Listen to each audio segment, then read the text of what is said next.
Hello, నేను call taxi driver సరోన్ అని మాట్లాడుతున్నా. చెప్పండి బాబు, ఏంటి విషయం? మీరు చెప్పిన షాప్కి వచ్చాను సార్. ఓ వారం ముందు పోలీసులు రైడ్కి వచ్చి షాప్ మూసేశానని చెప్పారు సార్.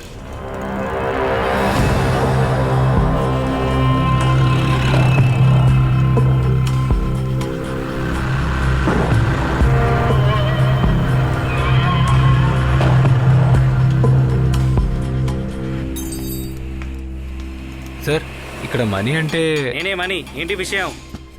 సార్, నాకు సెకండ్స్లో కార్ కావాలి. ఏ రేంజ్లో కావాలి సార్? కొంచెం చీప్ అండ్ బెస్ట్ ఉంటే చాలు. నా దగ్గర ఉన్న బండ్లన్నీ సింగిల్ ఓనరియే సార్, కానీ చిన్న చిన్న ఫాల్ట్లు ఉంటాయి. అవి కూడా నేనే సెట్ చేస్తాను. పేపర్స్ అన్నీ పక్కాగా ఉంటాయి. ఓకే అంటే చెప్పండి, వెంటనే ముగించేస్తా. సరే, నేను వెళ్ళి కాల్ చేస్తాను. మంచిది సార్. భూమిని అన్ని ఏరియాల్లో వెతికి చూసామన్నా, వాడెక్కడా కనపడలేదు. వాడి ఫ్రెండ్ వీడు మాత్రం దొరికాడు. రాయ్, భూమి నా తమ్ముడిని ఎక్కడ దాచిపెట్టాడో? భూమిని యమలోకం పంపిద్దామనుకున్నాను.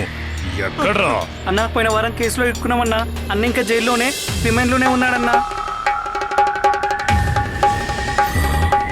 భూమి కిడ్నాప్ చేయకపోతే నా తమ్ముడిని ఎవరు కిడ్నాప్ చేసి ఉంటారు? నేనే.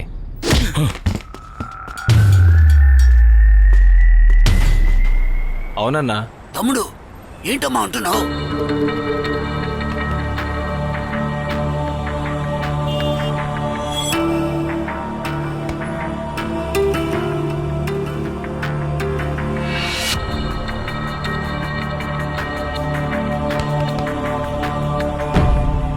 సరే తమ్ముడు, ఓకే. సార్, ఈరోజు ట్రాఫిక్ పోలీసులు చెక్ చేసేటప్పుడు కేరళ రిజిస్ట్రేషన్ బండి వచ్చింది సార్. అప్పుడు డౌట్ వచ్చి చెక్ చేసినప్పుడు ఆంధ్ర నెంబర్ ప్లేట్ పైన కేరళ రిజిస్ట్రేషన్ నెంబర్ అంటించి ఉంది సార్. అందుకే డౌట్ వచ్చి బండిని సీజ్ చేశాం సార్. బండి బయట ఉంది, వీడు లోపల ఉన్నాడు. వాడిని తీసుకురండి. ఇదిగో హెడ్, బండి తీసుకురావయ్యా. ఇదిగో తీసుకొస్తాను సార్.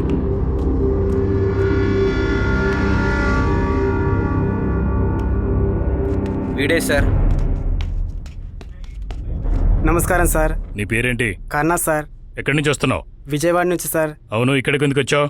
నా పిల్లం ఊరు నుంచి అలిగి వచ్చేసింది సార్. దాన్ని తీసుకెళ్ళడానికి వచ్చాను సార్. నీ కారుకి ఆంధ్ర రిజిస్ట్రేషన్ బోర్డు లోపలుంది, బయట కేరళ బోర్డు ఏంటి? నాకు తెలిసిన ఒక ఆయన ఉన్నాడు సార్. కార్ చీప్ అండ్ బెస్ట్గా ఉందని కొనుక్కున్నా. నా పిల్లం నగలు అమ్మి తీసుకున్నాను సార్. ఇప్పుడు వాడు ఎక్కడున్నాడు? నేనే సార్. రేయ్, నువ్వు కారు దొంగిలించి వీడికి అమ్మావా? ఆ కారు ఎక్కడ దొంగిలించావురా? అదంతా ఏం లేదు సార్, ఏదో ఒక దందా కోసం కొన్నాను. కొంచెం కొంచెం డబ్బులు కుదబెట్టి ఒక కారు డీలర్ దగ్గర 2 లక్షలు ఫైనాన్స్ చేసి మరీ తీసుకోండి సార్ ఆ కారు. డీలర్ దగ్గర తీసుకున్నావా? అవును సార్. ఎక్కడున్నాడు ఆ డీలర్? Ganesh car sir. ఇక్కడ ఆంధ్రాలో దొంగిలించిన కార్లన్నీ పక్క స్టేట్లో అమ్మేసి ఆ స్టేట్ నెంబర్లు వేసి వ్యాపారం చేస్తున్నారు సార్. అంతేకాదు సార్, దీనికోసమే కొందరు బ్రోకర్లు ఉన్నారు సార్.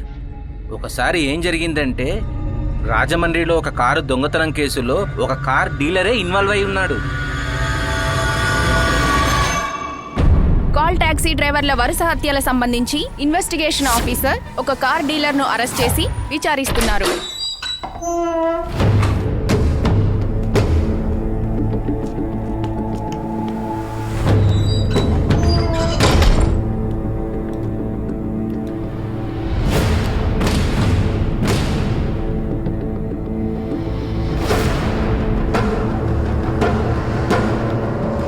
చెప్పు, నీకు కారు దొంగిలించే ముఠాకి ఏం సంబంధం? దొంగిలించిన కార్లను తీసుకుని వాటిని ఎక్కడెక్కడ సప్లై చేశారు? కనిపెట్టలేమనుకున్నావా? దొంగిలించే మీకు 2 కళ్ళు, వెతికే ఆంధ్ర పోలీసులకి 1,00,000 కళ్ళు. సరే, నీకు కాల్ టాక్సీ డ్రైవర్ని వెతికి చంపే ముఠాకి ఏంటి సంబంధం? నిజం చెప్పకపోతే నేరస్తుడు అవుతావు. చెప్పో. చెప్తాను సార్. అలా వచ్చే కార్లన్నిటికి నెంబర్ ప్లేట్లు మార్చి బ్రోకర్లను పట్టుకొని అదర్ స్టేట్కి అమ్మేస్తాం సార్.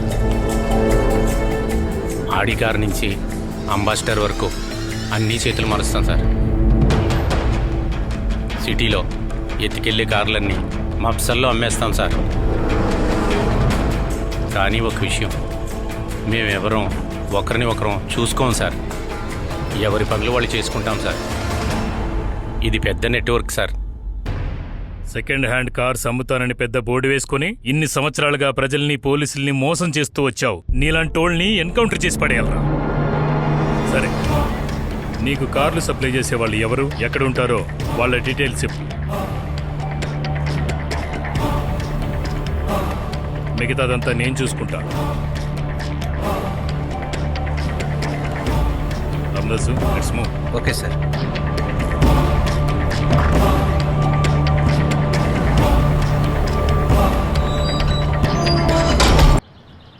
రేయ్, ఎవడ్రా నువ్వు? నా తమ్ముడు ఎక్కడా? ఎక్కడ దాచిపెట్టావరా? మీ తమ్ముడు నాకు తెలియదు సార్. ఇప్పుడు ఎక్కడున్నాడు చెప్పురా. తాగేసి పడిపోయి ఉన్నాడు. భద్రంగా ఉన్నాడు కదా? నా దగ్గరే భద్రంగా ఉన్నాడు. సరే, మేము వచ్చి తీసుకెళ్తాం. సరే, మీరు వచ్చి తీసుకెళ్ళండి. రేయ్, అక్కడే ఉండి నేనే వస్తున్నాను. వదరా.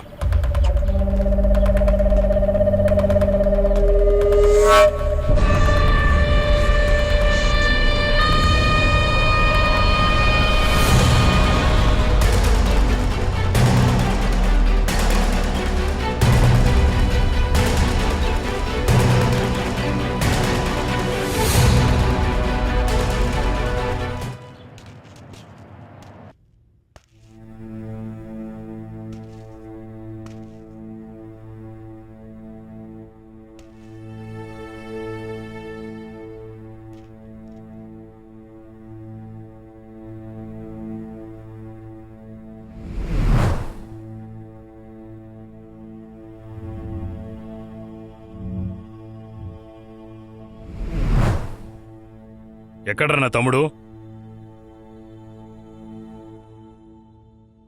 కాల్ ట్యాక్సీ డ్రైవర్లను చంపేసి కారును దొంగతనం చేసే మీలాంటి ముఠాని నా చేతులతో చంపాలనే ఊరంతా గాలిస్తూ వచ్చా. అప్పుడే వెంటనే ముగించేస్తా. సరే, నేను వెళ్ళి కాల్ చేస్తాను. సరే, చేయండి.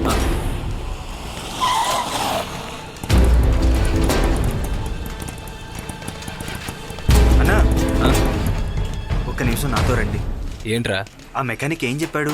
సెకండ్స్లో చీప్ రేట్లో ఒక కార్ అడిగానురా. లేదన్నాడు. అన్నా, కారే కదా కావాలి. అవును. పేపర్స్ లేవు, పర్వాలేదా? పేపర్ లేకున్నా పర్లేదు. నేను ఒకరికి చెప్తాను, వెళ్ళి కలుస్తారా? సరే, ఓకే, నేను వెళ్ళి కలుస్తాను. ఒక్క నిమిషం మీరు ఇక్కడే ఉండండి, నేను ఇప్పుడే వస్తాను. ఆ తర్వాత మెకానిక్కి నేను ఫోన్ చేసి మాట్లాడా. చెప్పండి అన్నా. బాబు, నువ్వు చెప్పిన చోటే నేనున్నా. ఆ ఇల్లు కాదు సార్, పక్కన షెడ్లో. షెడ్డుకు తాళం వేసింది బాబు. అవును సార్, తాళం వేసే ఉంటుంది. మీరు తీసుకుని లోపలికి వెళ్ళండి. తాగేసి పడిపోయి ఉంటాడు. సరే బాబు. కారు కొన్న తర్వాత కమిషన్ ఇవ్వడం మర్చిపోకండి సార్. తప్పకుండా ఇచ్చేస్తా, నువ్వేం బాధపడకు. Okay sir.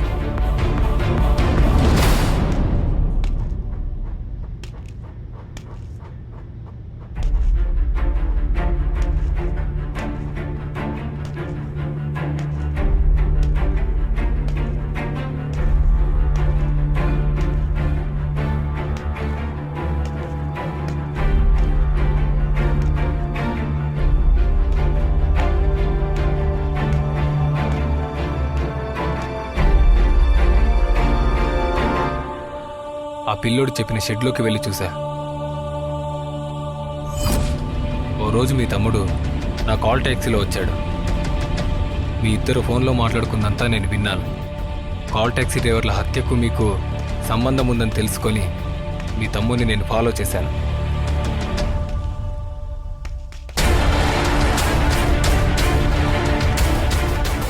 కానీ ఆ రోజు మీ తమ్ముడు నా నుంచి ఎస్కేప్ అయిపోయాడు.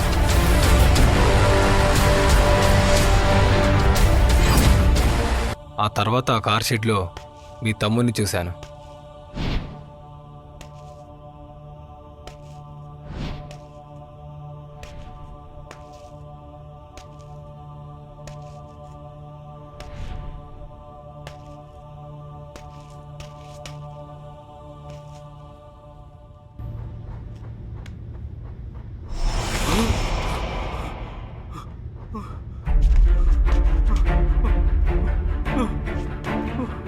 అక్కడ మీ తమ్ముడు నేను వెళ్ళి చూసేసరికి చనిపోయి ఉన్నాడు.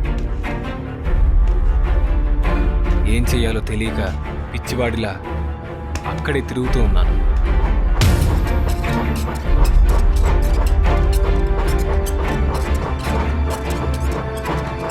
బాగా ఆలోచించా. అప్పుడే మీ తమ్ముడిని నా సెల్లో ఫోటో తీసి కాల్ ట్యాక్సీ ఫ్రెండ్స్ అందరికీ ఓకేరా. ఫేస్బుక్లో వాట్సాప్లో షేర్ చేయమని చెప్పాను. సరేరా. అలాగే తమ్ముడు, నేను ఫేస్బుక్ లో అందరికి షేర్ చేస్తాను, కంగారు పడుకో. ఆ ఫోటో చూసి వాటికి తెలిసిన వాళ్ళు ఎవరైనా ఫోన్ చేస్తారేమో అని చూసా. అనుకున్నట్టుగానే నువ్వు ఫోన్ చేశావు. నేనే మీ తమ్ముడిని ప్రాణాలతో ఉన్నాడని చెప్పాను. నిన్ను ఇక్కడికి రప్పించాను. నేను మిమ్మల్ని తిరిగి కొట్టలేనని నాకు తెలుసు, కానీ మిమ్మల్ని చంపేస్తాను.